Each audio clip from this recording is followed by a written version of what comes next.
और बात चारधाम यात्रा की करते हैं। 2 साल बाद बाबा के भक्तों का इंतजार खत्म होने जा रहा है। कल से चारधाम यात्रा की शुरुआत होगी और आज जोखीमठ से भगवान केदार की डोली रवाना हो गई। लंबे समय के बाद से यात्रा हो रही है, ऐसे में सरकार ने भी अपनी तरफ से पूरी तैयारी कर ली है।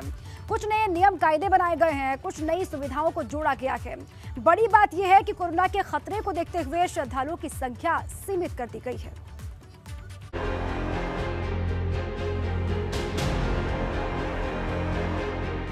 खुलने वाले हैं बाबा के द्वार, केदार करेंगे बेड़ा पार।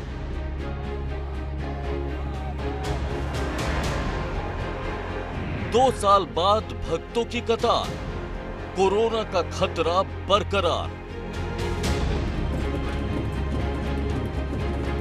मंगलवार से चारधाम की यात्रा शुरू हो रही है। ओंकारेश्वर मंदिर जोखीमठ से भगवान केदारनाथ की डोली सुबह 9:35 पर रवाना हो। अब अलग अलग पड़ावों से गुजरती हुई 5 मई को डोली केदारनाथ धाम पहुंचेगी, जिसके बाद 6 मई को सुबह 6:25 पर केदारनाथ धाम के कपाट खुल जाएंगे।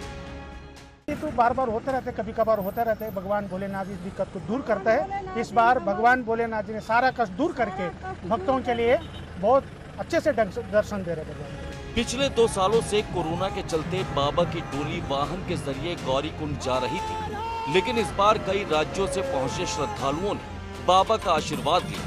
पहली बार शीतकालीन गद्दी से दक्षिण भारत की संगीत टीम भी डोली के साथ रवाना हुई।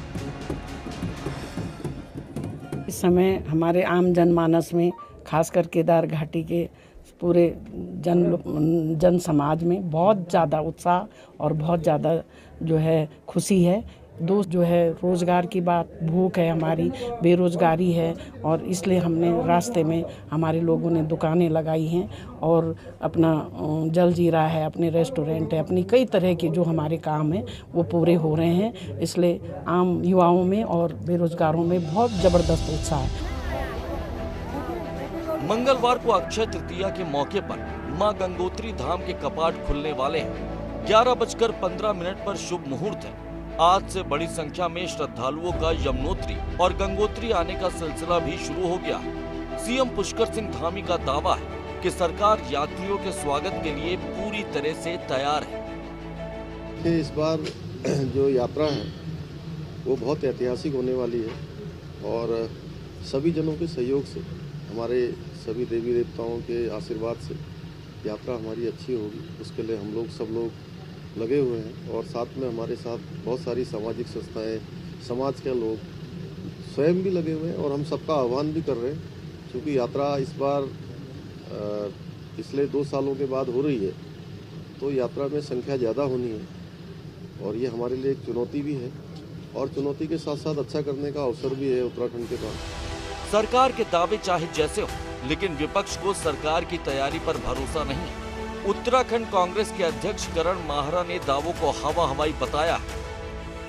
तो चारधाम यात्रा में भी उसका असर पड़ेगा। मैं कल देख रहा हूँ जगह जगह पानी की कमी है, पार्किंग की कमी है, जाम की स्थितियाँ हैं। मतलब किसी भी टाउनशिप में मैं कोई बड़ी पार्किंग नहीं देख रहा हूँ, जिसमें ऐसी इतनी बड़ी यात्रा में जिसमें 8 लाख लोग लगभग आएंगे, ये अनुमान लगाया है सरकार ने।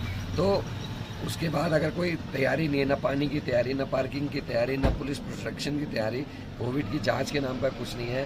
कहाँ अस्पतालों की हालत है, अस्पतालों की अगर आप देखेंगे हालात, तो वहाँ आज भी पूरे डॉक्टर्स नहीं हैं। अचानक अगर कोई बड़ी घटना घट जाए तो हम उन जो हमारे यात्रीगण हैं उनको हम कहाँ लेके जाएंगे, इसके लिए कोई तैयारी नहीं है। पिछले 2 साल से कोरोना के चलते चारधाम की यात्रा पर ब्रेक लगा था। हालांकि खतरा इस बार भी, जिसके चलते सरकार ने कुछ अहम फैसले लिए हैं। मसलन सरकार ने यात्रियों की संख्या को निर्धारित कर दिया। बद्रीनाथ धाम में दिन में 15,000 श्रद्धालु ही जा सकेंगे।